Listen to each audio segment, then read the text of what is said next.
하나님 나라의 기도라는 제목으로 우리 하나님의 말씀을 증거하겠습니다.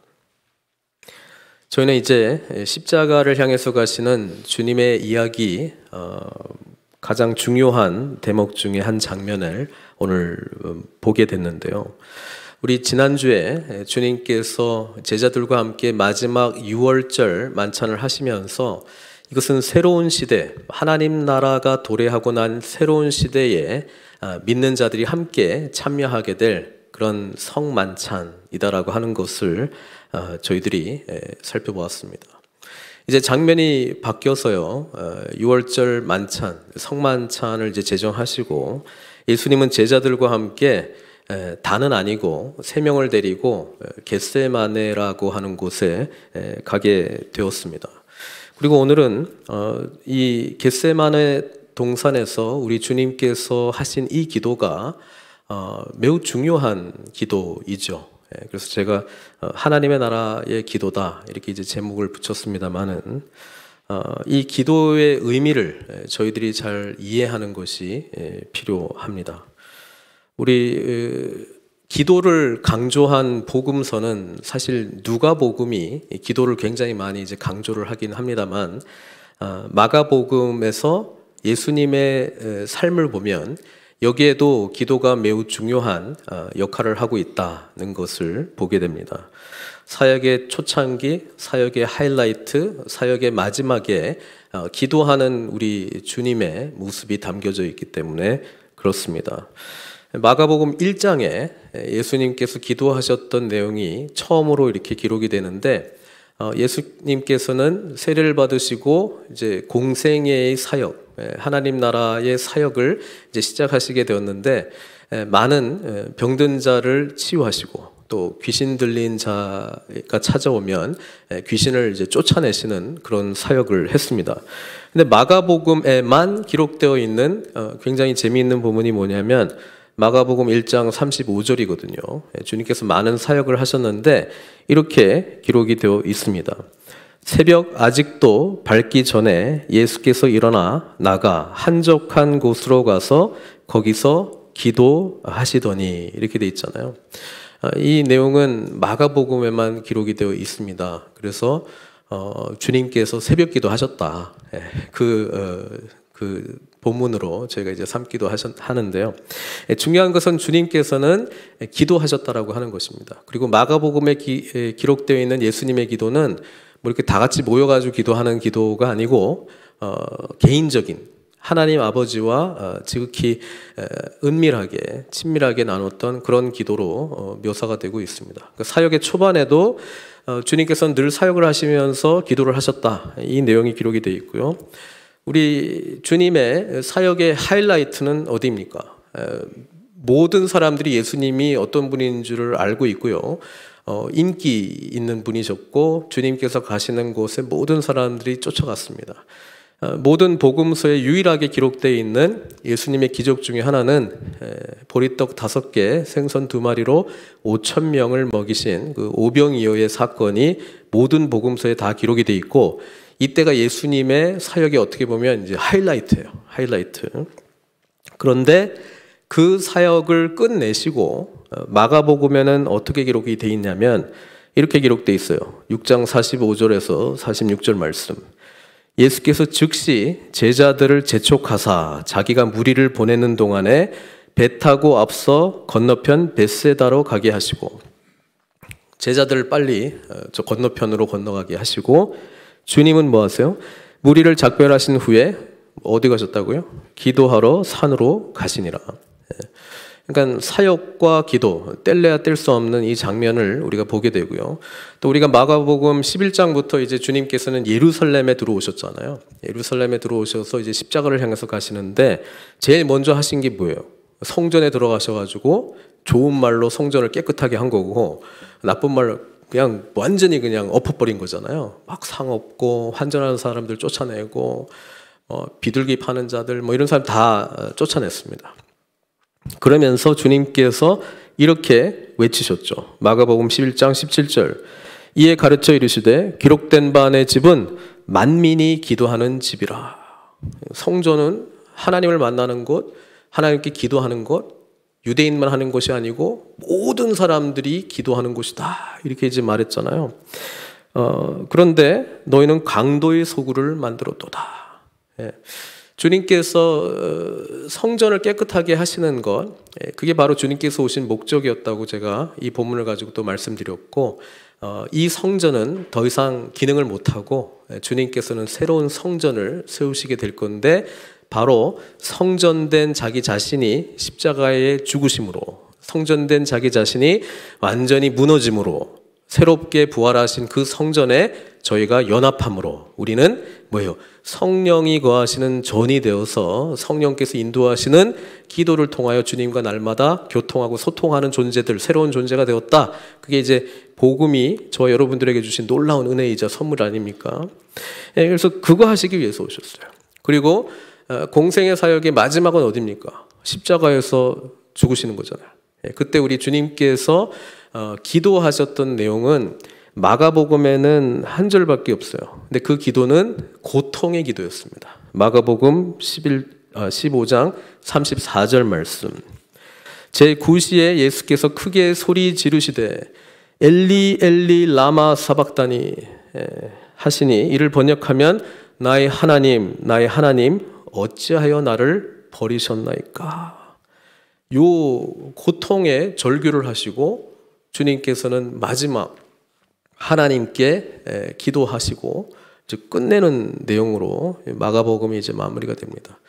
사역 시작, 사역 중간, 사역의 마무리, 가장 중요한 십자가 사건을 앞두고 오늘 주님께서는 겟세마네 동산에서 친히 어떻게 기도하고 어떤 내용으로 기도하고 있는 내용이 기록되어 있다는 것은 저 여러분들에게 너무나 중요한 선물이죠.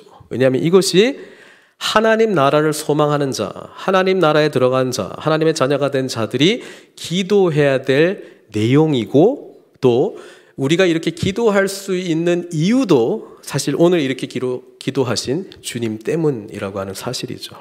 그래서 이 본문이 중요하겠죠. 그죠? 중요합니다.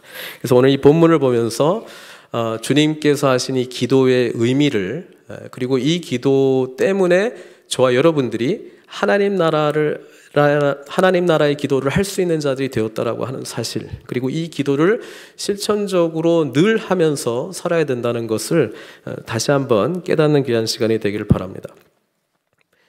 일단 32절 보면요, 그들이 겟세마네라는 곳의 이름이 장소 이름이 이제 겟세마네인데, 이 이름의 뜻은 기름 짜는 틀이라고 하는 의미입니다. 그래서 우리 주님께서 겟세마네라는 곳에서 기도하셨다라고 하는 것이 굉장히 중요한 의미죠. 주님께서는 기름을 짠 것이 아니고 자신의 땀, 그리고 자신의 눈물, 그리고 피를 우리를 위해서 다 짜내시겠다라고 하는 그런 의미로 저희들이 받아들일 수 있습니다. 예수께서 제자들에게 이르시되 내가 기도할 동안에 너희는 여기 앉아 있으라. 이때 데려갔던 제자들은 12명이 아니고 그 중에서도 특별한 삼총사가 있잖아요. 베드로, 야고보, 요한, 이 3명. 이 3명은 예수님의 사역 중에서도 정말 중요하고 의미 있는 내용들을 살펴보고 경험했던 자들입니다. 야이로의 딸이 죽었을 때 주님께서 살리시는 그 장면을 목격하기도 했고, 또 예수님께서 산에 올라가셔서 놀랍게 변화되시는 장면도 이 3명이 또 보게 되었고, 또 오늘 주님께서 하시는 이 놀라운 기도를 가장 가까이에서 바라본, 물론 자기는 했습니다만은 그래도 얼마 동안 같이 있었기 때문에 이 기도의 내용이 저와 여러분들에게 전해진 건 아니겠습니까? 그러니까 기도 이렇게 하셨던 거는 기억이 나고 그 다음에 이제 피곤해서 잤나 봐요. 어쨌든 이 내용이 저희들에게 전해졌습니다. 아니면 부활하신 주님께서 내가 주님 그때 무슨 기도했어요? 저희가 자느라고 몰랐어요. 해가지고 설명해줘서 알았든, 어쨌든 이 기도의 내용이 저와 여러분들에게 전해졌다는 사실은 너무나도 놀라운 은혜입니다.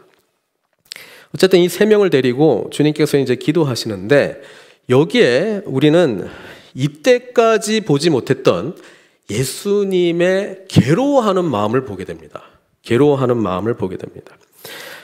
성경에는 이렇게 기록되어 있어요. 33절에 심히 놀라시며 슬퍼하사. 그 다음에 이제 직접 말씀하시죠. 34절에 내 마음이 심히 고민하여 죽게 되었으니 너희는 여기 머물러 깨어 있으라. 이렇게 이야기합니다. 어떤 마음이었을까? 그렇죠? 예. 사실 주님께서는 고난을 받고 십자가에서 죽고 사흘 후에 부활할 것이다. 제자들에게 이미 3번에 걸쳐서 말씀하셨어요. 예. 이미 제자들에게 여러 번 말씀하셨다는 사실은 예수님이 그 길을 간다는 것을 알고 계신다는 의미 아닙니까? 근데 유독 갑자기 이제 몇 시간 후면은 십자가의 고난을 받으시기는 해요. 그럼 우리 주님께서 그렇게 될 거라고 다 알고 계신데 갑자기 마음이 심히 놀라시고 슬퍼하시고 그 다음에 주님께서 고백하시잖아요. 심히 고민하여 죽게 되었으니. 이건 도대체 뭐냐? 우리는 이 본문을 좀 이런 식으로 접근하는 경우가 많습니다. 인간적인 예수님의 모습을 보니 참 공감이 많이 된다. 그렇지. 예수님도 정말 십자가 앞에서는 이렇게 나약한 사람이 되었구나. 그러니까 우리도 힘들 때 주님을 바라보면서 그렇지만 기도하시는 주님 의지하면서 우리가 끝까지 믿음으로 승리해야 될 것이다. 여러분 혹시 이 본문을 그렇게 받아들이고 있습니까? 히브리서는 이 본문에 대한 해석을 해놨습니다. 히브리서의 해석을 한번 볼까요? 히브리서 5장 7절에서 10절. 그는 육체에 계실 때에 자기를 죽음에서 능히 구원하실 이에게 누구예요? 하나님, 성부 하나님.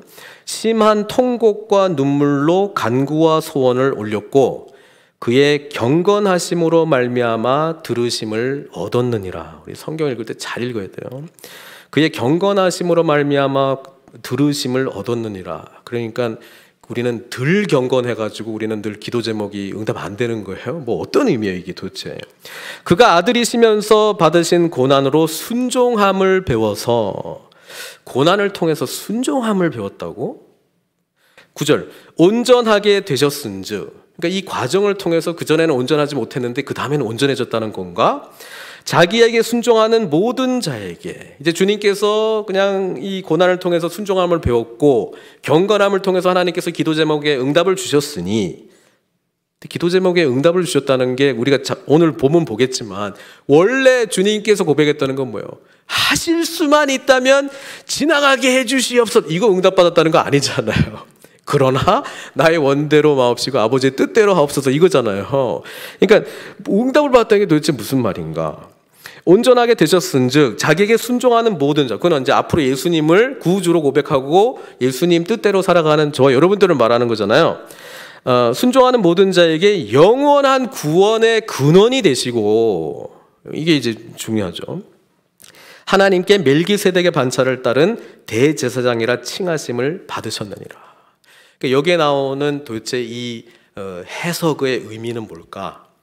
가장 중요한 내용은 예수님께서 저와 여러분들의 대제사장이 되셨다라고 하는 의미거든요. 그래서 주님께서 저와 여러분들의 구원의 근원이 되셨다라고 하는 것이거든요. 대제사장이 되시기도 하셨고 저와 여러분들의 죄에 대한 속죄 제물이 되셨다라고 하는 것이 이제 복음의 의미이긴 한데 이 이야기인가? 이 이야기도 분명히 맞아요. 그런데 우리 본문으로 다시 한번 볼게요. 도대체 주님께서 이렇게 막 심히 놀라시고 슬퍼하사 이게 도대체 무슨 의미인가? 사실 우리 순교 열전이라고 하는 게 있거든요. 순교자들의 이야기만 모아놓은 책이거든요. 거기 보면 주님처럼 이렇게 막 막판에 순교당하는 그 전에 하실 수만 있으면 하나님 이 잔을 옮겨주십시오 이렇게 기도 안 한 순교자들이 되게 많아요. 주님보다 더 나아 마지막이. 막 이제 죽음이 찾아온다는 거를 직감하고 곧 그런 일이 일어날 거 아는데 끔찍달싹 안 하고 그냥 끝까지 이 믿음의 순전함을 지키는 순교자들이 얼마나 많은데요. 우리 사도행전 보면은 첫 번째 12제자 중에서 그 순교했던 사람은 이제 야고보잖아요. 야고보도 그냥 죽임을 당했다 이 기록밖에 없어요. 뭐 너무 빨리 죽임을 당해가지고 괴로워할 시간이 없었는지는 모르겠으나 어쨌든 막 이렇게 막 심히 괴로워하고 이런 거 없어요. 그리고 첫 번째 스데반의 순교, 거기도 보면은 막 그 복음 증거하다가 막 이 바리새인들 막 이런 사람들이 막 돌로 쳐서 이단이다 그래 막 죽일 때에 막 이렇게 막 후회하고 막 힘들다고, 주님 여기서부터 나를 벗어나게 해주십시오, 이런 기도 안 하고 어떻게 합니까? 보라, 하늘이 열리고 예수님께서 하나님 우편에 앉아 계신 걸 막 보면서 얼굴이 천사와 같이 되고 막 돌을 그냥 담대하게 맞고 그냥 죽는 거잖아요. 그게 스데반의 모습이거든요. 근데 오늘 주님은 약간 좀 실망스러울 만큼 이렇게 약한 모습을 보여주시지. 아니 몰랐나, 이런 그 십자가가 이런 건지 몰랐나? 그리고 아직 뭐 그 당한 것도 아니야, 체포당한 것도 아니야. 도대체 이게 뭐지? 물론 인간적인 면에서 연약함도 말씀할 수도 있겠지만 저는 그거보다 본질적으로 우리 하나님께서 십자가의 의미의 맛을 보여주신 거예요. 기도하고 있는 주님께. 기도를 할 수밖에 없는 주님의 마음속에 십자가의 의미가 어떤 것인지를 알게 됐다는 거예요. 그냥 육체적인 고통. 우리 그 예수님 옆에 그 두 강도들도 마가복음에는 막 이제 뭐 욕하고 이런 모습으로만 기록돼 있거든요. 나중에 한 명은 주여 나를 기억해 주시옵소서 뭐 이런 이야기를 하긴 합니다만은, 죄 지은 사람들도요 이렇게 사형장에 가면은 막 두려워 벌벌벌 떠는 사람도 있지만 그냥 저주하고 오만 독 다 뿌리면서 그러면서 가는 사람들도 있어요. 죽음이 두렵지 않은 사람들도 있어요. 주님이 고난이 두려웠을까? 십자가 앞에서 막 채찍질 당하는 그런 것이 막 마음에 걸렸을까? 육체적 고통이 그냥 그것 때문에 힘들었을까? 그런 것도 있었겠지만 보다 근원적인 것은 십자가에서의 죽음의 의미가 무엇인지를 온전히 알았기 때문에, 아까 찬양 가사 중에도 저와 여러분들의 죄에 대한 심판으로 받으시는 십자가의 이 형벌, 죽으심, 하나님의 진노가 예수 그리스도한테 다 쏟아지는 거, 그것을 알았기 때문에 주님께서는 너무나 고통스러워하고 있는 것을 말씀해주고 있는 것이죠. 어찌 보면 순교자들도 이 하나님과의 단절, 죄로 말미암아 심판받아야 되는 인간의 삶의 그 처참함이 어떤 것인지는 몰랐다고도 말할 수 있어요. 주님이 다 친히 담당하셨기 때문에 어찌 보면 저와 여러분들은 그냥 하나님 안 믿고 죄 때문에 그냥 심판받고 영원히 죽는다라고 하는 거는 관념적인 이야기지, 그거의 진짜 실상을 저와 여러분들도 사실 모르는 것 아니에요. 그러니까 하나님 안 믿는 사람들은 당당한 거예요. 야, 하나님 안 믿어도 잘 살잖아. 뭐 세상이라는 게 별거 있어? 그냥 이렇게 우리가 원하는 거 살고 내가 하고 싶은 거 살고 그냥 이렇게 하는 것 아닌가. 주님은 말씀해 주고 있는 거예요.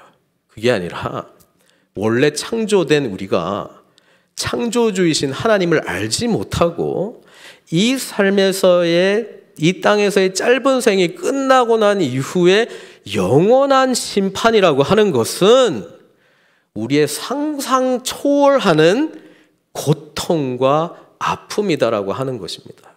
그 저주, 예수님께서는 한 번도 성삼위일체 하나님과의 관계 속에서 단절되시거나 분리되시거나 이렇게 저주를 받으신 적이 없으세요. 그렇잖아요. 이거는 순전히 저와 여러분들을 위해서 하는 우리 주님의 놀라운 사랑의 은혜잖아요. 주님께서 이것에 대한 맛을 우리 성부 하나님께서 깨닫게 해주셨을 때 이거는 감당할 수 없는 고통이라는 것입니다. 사랑하는 성도 여러분, 저와 여러분들이 이 부분에 대한 깨달음이 사실 언제 시작이 되냐면 나는 죄인입니다, 이것에 대한 고백으로부터 사실 하나님께서 나와 같은 죄인을 하나님이 살려주셨군요, 그러면서 구원의 은혜를 우리가 깨닫게 되는 건데, 이 죄인이라고 하는 것을 알기 위해서는 죄인이 받아야 될 심판이 얼마나 엄청난 것인가를 깨달을 때 하나님께서 예수 그리스도를 통해서 저와 여러분들에게 주신 이 구원의 은혜의 진짜 의미를 알게 되는 거잖아요. 그러니까 거꾸로 별로 나는 죄인이라는 생각이 없어. 하나님과 단절된 인생이라고 하는 게 그게 그냥 내가 보고 경험한 거 보니까 그냥 괜찮네. 그냥 크게 하나님 이렇게 관계도 없이 살아가는 거 또 괜찮은 삶인 것 같네. 잘 사는 사람도 많은 것 같고 저기 보니까. 근데 그게 아니라는 거예요. 주님께서는요, 지금 심히 놀라고 슬퍼하고 심히 고민하여 죽을 것만 같은 상황처럼 이 하나님의 심판이 무시무시하다는 것을 말씀해주고 있습니다. 저희가 이것으로부터 구원받았다라고 하는 것을 깨달을 때 우리가 진짜 하나님의 은혜에 대해서 감사할 수 있는 거예요. 어찌 보면요, 이 은혜를 모르기 때문에 지금도 이거 할까 저거 할까, 하나님 이거 기뻐하실 것 같은데 나는 좀 이거 하고 싶은데 이거 갈등하고 있는 거예요. 왜 그런지 아세요? 멸망의 심판이 얼마나 무시무시한가가 별로 무섭지 않아서 그래요.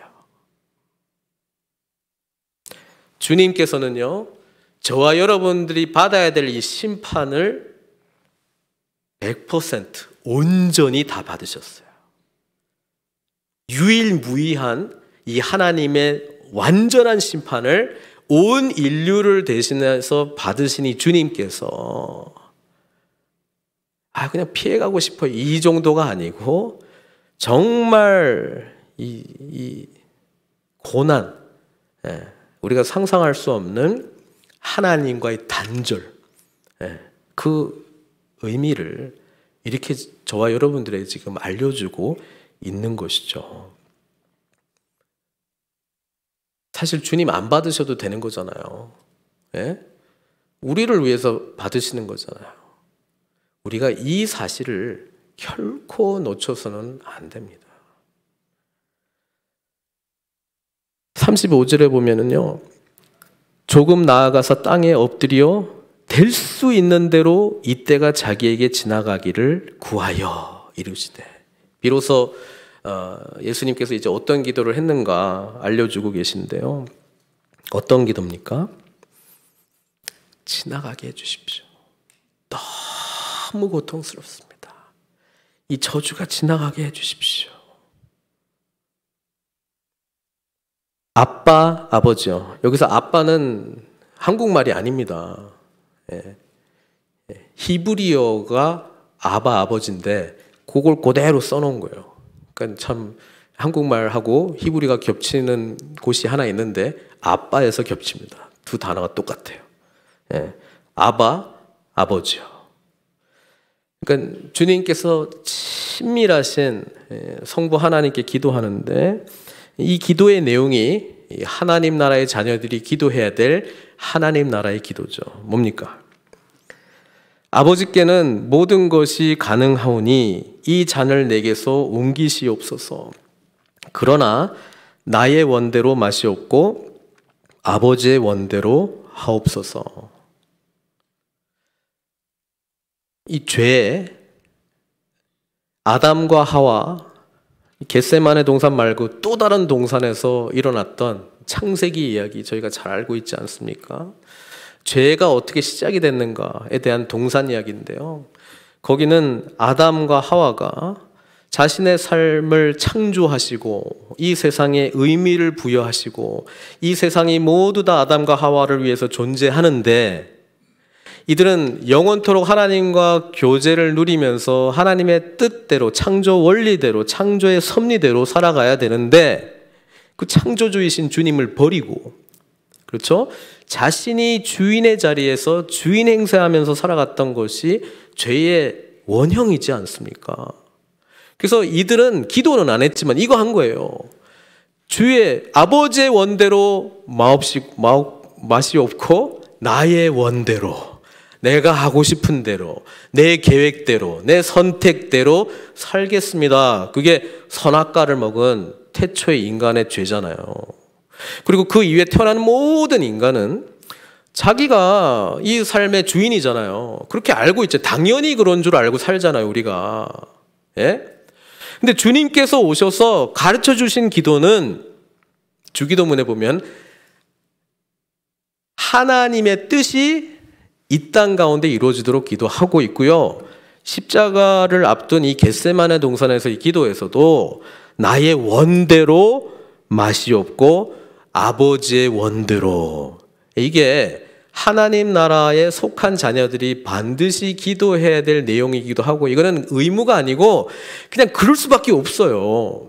뭐냐 하면 예수님이 우리 삶의 주인이야. 우리를 멸망의 심판으로부터 구원해 주신 분이야. 그 은혜가 너무 커.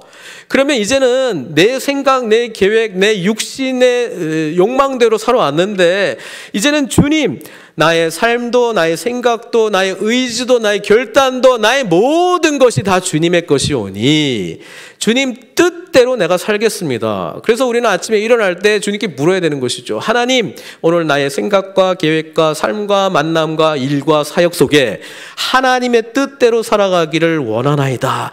주님, 저의 삶의 진정한 주인이 되셔서 오늘 내가 하는 모든 일들이, 내가 하는 모든 생각들이, 오늘 내가 만나는 모든 관계 속에서, 내가 하는 모든 일들 속에서 하나님의 뜻대로 나타나는 영광이 드러날 수 있도록 저를 사용하여 주시옵소서. 내 안에 내주하시는 성령님 인도하여 주십시오. 오늘 제가 이런 일을 하게 됩니다. 하나님, 제가 어떤 마음으로 가야 됩니까? 하나님, 어떤 생각으로 주님께서는 저를 이 상황 가운데 인도하고 계십니까? 하나님, 무엇을 하시길 원합니까? 하나님의 뜻대로 살아가는 자는 질문이 많은 기도를 하게 돼 있어요. 왜? 주님의 뜻을 아는 게 중요하니까. 왜 주님의 뜻을 알아야 돼요? 왕이신 주님께서 나를 통해서, 우리 공동체를 통해서, 우리 가정을 통해서, 내가 하고 있는 일터를 통해서 뭘 하시려고 하는지 내가 알아야 그렇게 살 거 아니에요. 이거는 내가 전에는 기도 안 했는데 이제 좀 열심히 해야지, 이 정도 차원의 의무감 뭐 이런 거 아니에요. 이거는 그냥 하나님 나라를 알고 정말 이 멸망의 심판의 엄중한 무시무시한 심판의 내용을 알고 그것으로부터 구원받은 자가 은혜 받아서 나의 삶의 진정한 주인을 예수 그리스도로 모시고 살아가는 자가 자연스럽게 살아가는 그냥 라이프 스타일이에요. 이거는 뭐 기도해야지, 오늘 더 했는데 더 해, 고민하는 게 아니고 그냥 하는 거예요. 이거는요. 그런 삶으로 예수님께서 저와 여러분들을 인도하셨어요. 그래서 우리의 기도는 나의 원대로 마시옵고 아버지의 뜻대로. 아버지의 뜻이 무엇입니까? 분별할 수 있도록 깨닫는 마음 주십시오. 오늘 나의 생각 속에서 주님의 마음을 알게 해주십시오. 오늘 나의 묵상 속에서 하나님의 뜻을 알게 해주십시오. 제가 하려고 하는 이런 일들이 있습니다. 우리 하나님은 어떻게 생각하세요? 알게 해주십시오. 사람을 통해서 알게 해주십시오. 환경을 통해서 알게 해주십시오. 하나님, 분별할 수 있는 마음을 주십시오. 저의 모든 생각과 나의 삶과 나의 모든 소유는 다 주님의 것입니다. 그러니 주님 인도해 주십시오. 이게 하나님 나라를 소망하는 자가 마땅히 기도를 해야 될 삶의 양식입니다. 주님께서 그렇게 기도하고 있어요. 그걸 가르쳐주고 있는 것입니다. 그거 하고 있는 주님 보라고 너희는 깨어 있으라고 한 거예요. 뒤에 나오면 깨어 기도하라고 나와 있긴 해요. 보세요. 돌아오사 37절에 제자들이 지금 주님께서 하셨던 기도, 고통스러운 가운데 주님께서는 또 제자들도 챙겨야 되잖아요. 제자들도 교육해야 되잖아요. 고통스러운 가운데 쇼하는 게 아니고 정말 고통스러운데 찾아가셔서 또 제자들에게 또 알려줘야 돼요. 그죠? 근데 돌아왔는데 제자들이 뭐 하고 있어요? 자고 있어. 제자들은 잘 자. 그렇죠. 우리 주님은 정말 고통스러워하고 있는데 우리 제자들은 잘 자. 또 우리 앞선 본문에 보면은 그 풍랑 가운데 우리 주님은 잘 주무셔. 그리고 제자들은 못 자. 그렇죠? 그러니까 우리가 생각해 봐야 돼. 내가 깨어있고 불안해하는 건데 우리 주님은 주무시고 계신지, 나는 지금 퍼져 자려고 하는데 우리 주님께서는 깨어있는 건지, 예? 이것도 늘 주님의 마음을 헤아리지 않으면 우리가 어떻게 알겠습니까? 내가 깨어있는 상황이 주님께서도 깨어있는 상황이어야 될 것 같고, 내가 편안하다 안전하다 하는 그 상황은 주님께서도 그냥 나 좀 내버려 두십시오 하는 상황인지 내가 어떻게 알아요? 자, 우리 주님께서는요, 제자들이 자는 것을 보시고 베드로에게 말씀하시되, 굉장히 재밌죠. 베드로는 히브리어로 그 게바라고 사실 이 별명을 붙여줬거든요. 베드로의 별명을 예수님이 게바. 근데 게바에게 부를 때 지금 어떻게 불러요? 시몬아. 원래 게바야, 게바야, 베드로야, 베드로야 이제 해야 되는데 시몬아, 시몬아 이렇게 부르는 거예요. 자느냐? 뭐 잘 자고 있는데 뭐 자느냐 이렇게 물어보고 그랬어요, 그죠? 내가 한 시간도 깨어 있을 수 없더냐? 제가 우리 성경 공부 커피 브레이크 성경 공부 때 물어봤잖아요, 질문을. 이때 이 말을 하는 우리 주님의 어조는 어떤 어조였을까? 아유, 시몬아, 에? 네가 한 시간도 깨어 있을 수 없더냐? 에? 정말 언제까지 너 이럴래? 이런 어조를 한 건지 어떤 어조였을 것 같아요. 아니면 제가 방금 읽어드렸던데 시몬아, 내가 한 시간도 깨어 있을 수 없더냐? 이렇게 한 건지, 아니면 정말 불쌍히 여기면서 시몬아, 내가 한 시간도 깨어 있을 수 없더냐? 뭐 어떻게 생각하세요? 뭐 그때마다 다른 것 같아요. 우리 주님께서 어떤 분이신지 묵상하고 있는 그 주님의 어조로 우리가 듣기는 할 것 같은데, 저는 불쌍히 여기는 마음으로 제자들에게 말했을 거라고 생각을 해요. 왜냐하면 주님께서 깨어 있으라 라는 말을 했을 때 깨어 있을 거라고 기대했을까요? 안 했을까요? 예? 우리 주님께서요. 아유, 예, 그럼 왜 도대체 이 이야기를 하느냐? 우리도 많이 하죠. 안 할 줄을 알면서도 믿음으로 하는 거예요? 아니면 안 할 줄 알면서도 그냥 하는 거예요?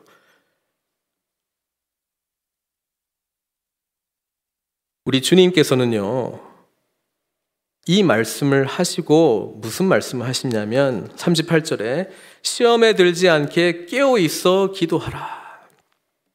마음에는 원이로되 육신이 약하도다. 우리 잘 알고 있잖아요.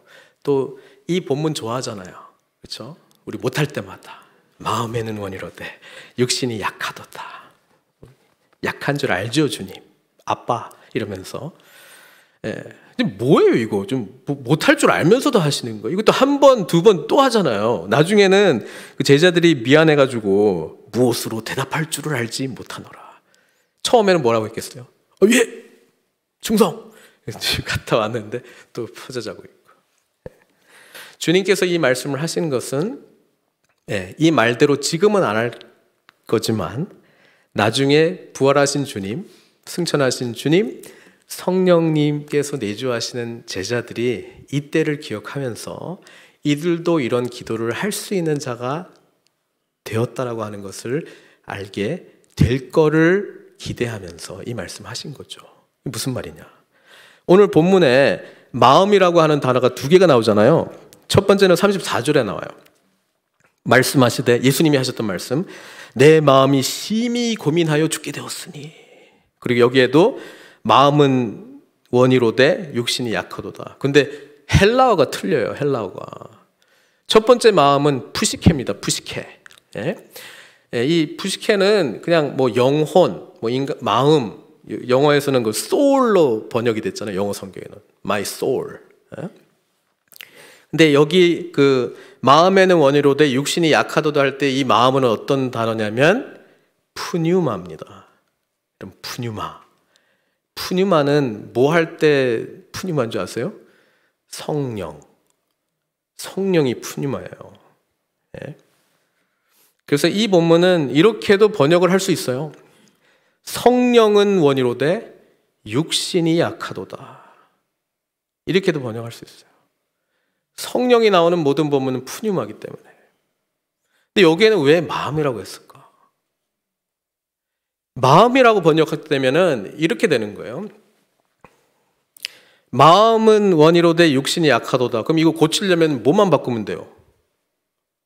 마음만 바꾸면 되는 거 아니에요? 마음을 어떻게 바꾸죠? 지금은 못했지만 내일은 열심히 해야지. 이렇게 하면 되는 거예요? 이젠 못했지만 나의 마음을 단단히 먹어야지. 이렇게 하면 되는 건가요? 어떻게 생각하세요?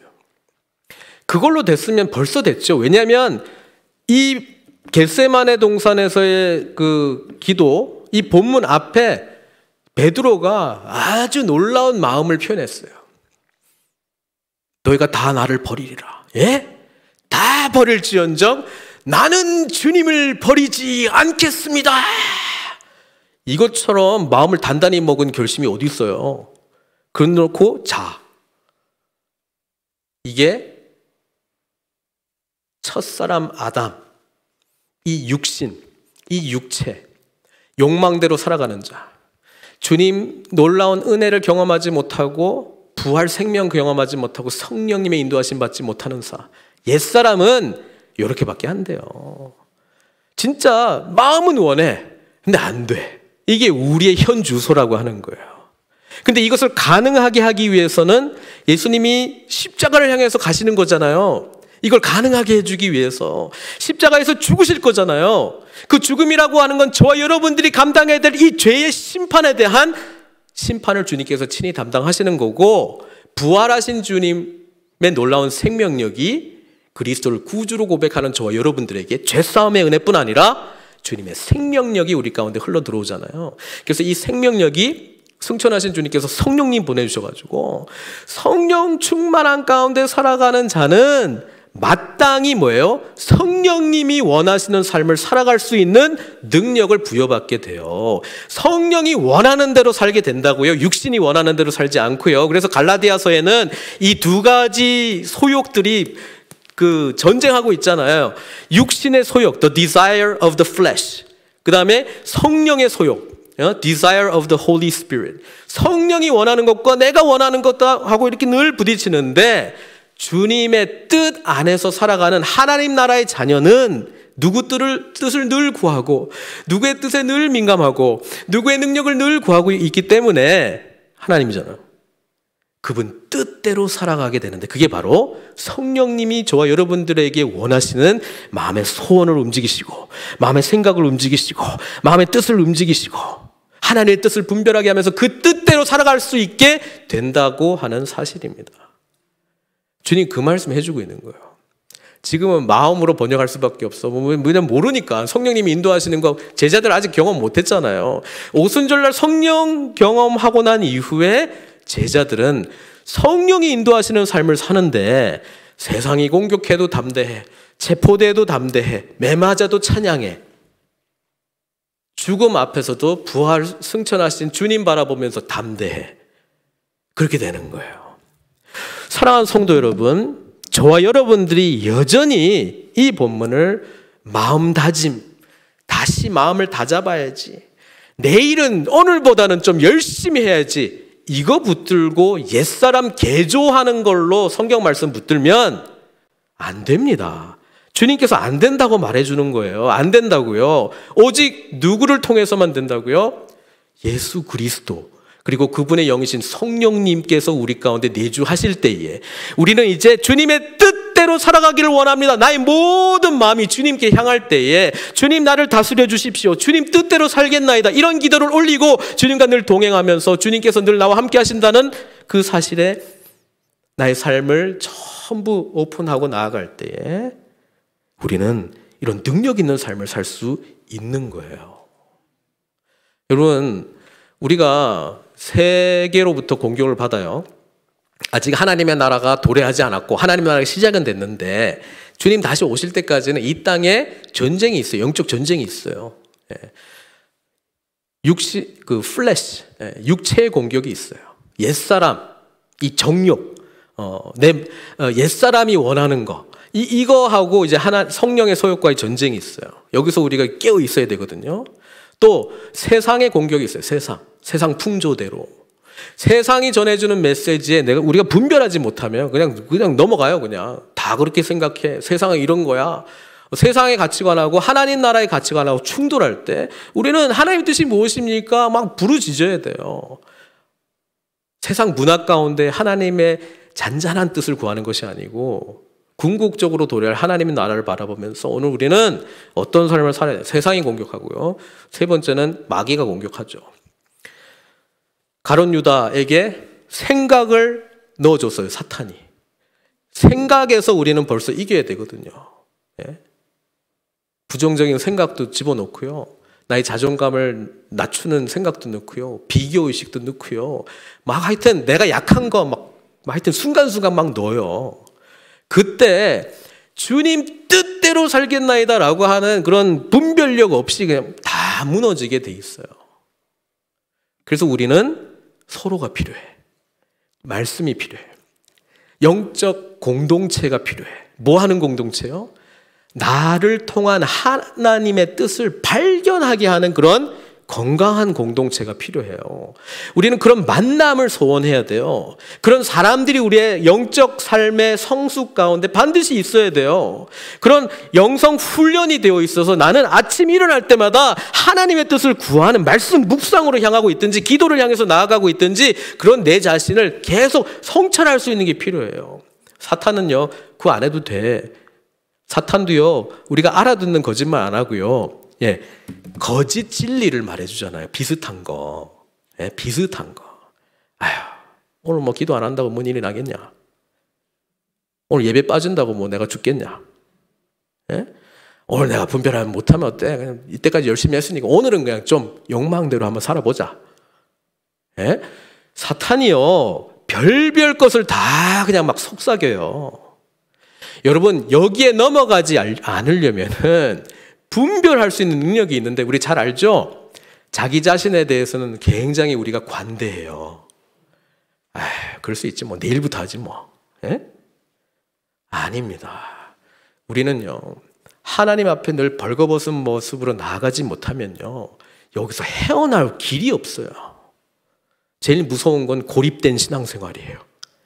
자기 자신과 싸움에서 스스로 이길 수 있는 능력 있는 자가 있으면 좋은데 그걸 분별 못하면요, 내 기분이 그냥 기준이에요.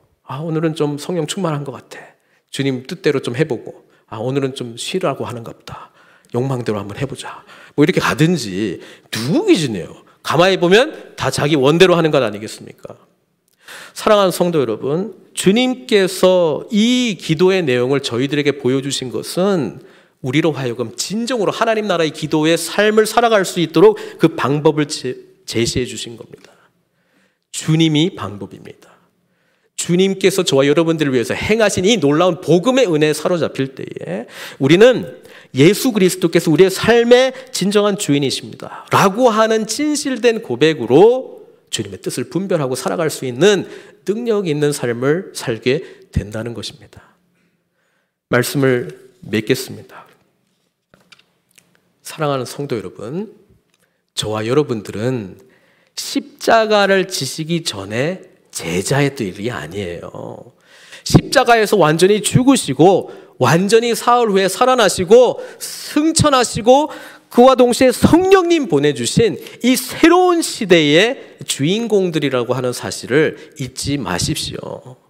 사탄의 말에 속지 마십시오. 이전의 나의 습성들 거기에 속지 마십시오. 예, 세상이 주는 속삭임에 넘어가지 마시고 오늘 주님 안에서 이미 이루어진 이 놀라운 사실 믿음으로 붙드시고 오늘 나의 삶을 송두리째 주님 앞에 드리며 주님의 뜻을 분별하고 주님께 영광 돌리시는, 그래서 이 땅 가운데 주어진 시간과 공간, 만남과 사역 속에 하나님의 풍성한 은혜를 충만하게 누리시는 저와 여러분들 다 되시기를 주님의 이름으로 축원드립니다. 이 시간 같이 기도하겠습니다. 우리는 첫사람 아담의 후예이기는 하지만 둘째 아담이신 예수 그리스도로 말미암아 새로운 피조물이 된 자들입니다. 우리가 받아야 될 그 심판을 주님께서 다 받으신 이유는 저와 여러분들을 사랑하시기 때문에 그렇습니다. 이 모든 것 다 담당하신 주님 바라보시고요. 우리의 마음이 연약합니까? 연약한 그대로 십자가 앞에 내려놓으십시오. 그럼 주님께서는 이 마음을 푸뉴마로 성령님의 충만함으로 변화시켜 주실 것입니다. 성령님의 인도하심을 받는 삶을 사십시오. 성령님께서 인도하시는 대로 살아가겠노라고 결단하십시오. 하나님 아버지의 뜻을 알기를 원합니다. 나의 삶의 전 영역 속에 주님 통치하여 주십시오. 다스려 주십시오. 오늘 제가 해야 될 일과 만남과 관계들 속에서 하나님의 뜻이 무엇인지 늘 깨닫게 해 주시고 주님 뜻대로 행하게 해 주시고 주님 말씀하신 대로 선포하고 전하게 해 주시고 주님 뜻대로 순종함으로 하나님께 영광 돌리는 복된 삶으로 저를 인도하여 주십시오. 이 기도 하나님께 올려드렸으면 좋겠습니다. 같이 기도하겠습니다.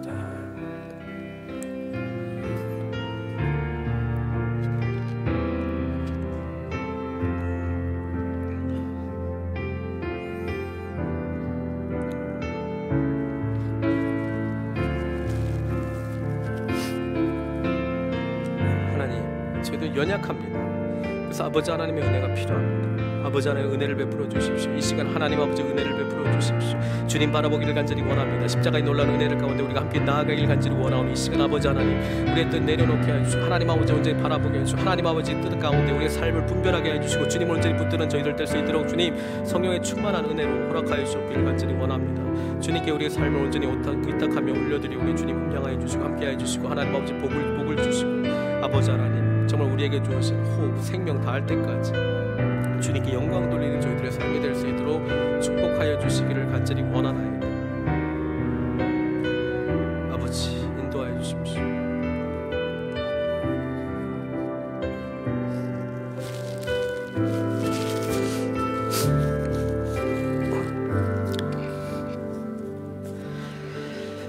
하나님 아버지, 오늘 본문에서 마지막에 주님께서는 이렇게 말씀하십니다. 일어나라, 함께 가자. 그렇습니다, 주님. 주님과 함께 갑니다. 주님께서 가신 그 십자가의 놀라운 은혜가 우리에게 베푸신 놀라운 일이기에 우리가 함께 갑니다. 주님께서 부활 승천하셔서 성령님 보내주신 이 놀라운 은총의 사건이 우리들을 위한 축복과 사랑의 길이기에 우리 주님과 함께 갑니다. 주님과 동행하는 복된 삶으로 우리를 축복해 주십시오. 날마다 우리 주님의 얼굴에, 주님의 생각에, 관심에 우리의 시선이 집중되게 하여 주시고 우리의 마음이 집중되게 하셔서 하나님의 뜻이 우리의 뜻이 되게 하여 주시고 하나님의 원이 우리의 원이 되게 해주시고 나의 뜻 내려놓고 오직 주님 뜻대로 주님 오시는 그날까지 믿음으로 참고 인내하며 주님 앞에 순종하는 그런 복되고 복된 삶으로 우리 한 분 한 분 인도하여 주시기를 간절히 원합니다. 주님과 함께 갑니다. 주님 홀로 영광 받아 주시옵고 예수님의 귀하신 이름으로 기도드리옵나이다.